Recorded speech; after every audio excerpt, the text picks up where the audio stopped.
సంఘటనలు చూస్తాం.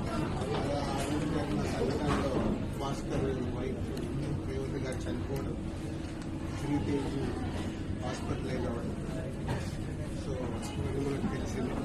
ఇలాంటి సినిమా ఇండస్ట్రీలో అప్పుడప్పుడు అలాంటి రేర్గా చూస్తూ ఉంటాం. Rare cases.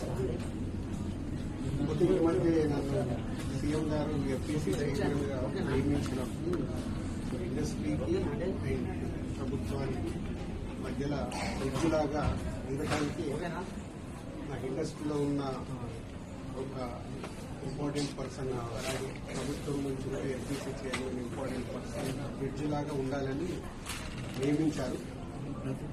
పోతే నేను ఎమర్జెన్సీగా యుఎస్లో ఈవెంట్ ఉండడం వల్ల యుఎస్ వెళ్ళారు. నేను నిన్న నైట్ ఇక్కడికి వచ్చాను.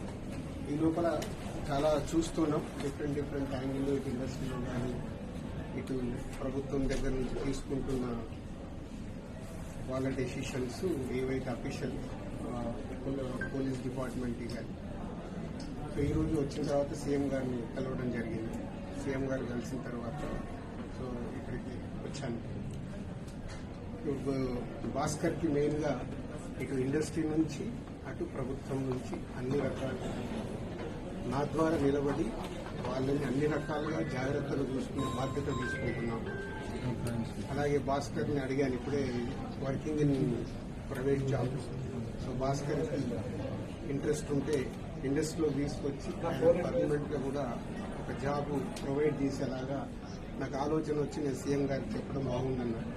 సో అది ముందు శ్రీతేజ్ రికవర్ అయిన తర్వాత ఈ ఫ్యామిలీకి కావాల్సినవి, నెక్స్ట్ అయిన డాక్టర్ కూడా ఉంది, 7 years పాప, వాళ్ళకి కావాల్సినవన్నీ చూసుకునే బాధ్యతని తీసుకుంటున్నాను. అలాగే ఇండస్ట్రీ, గవర్నమెంట్.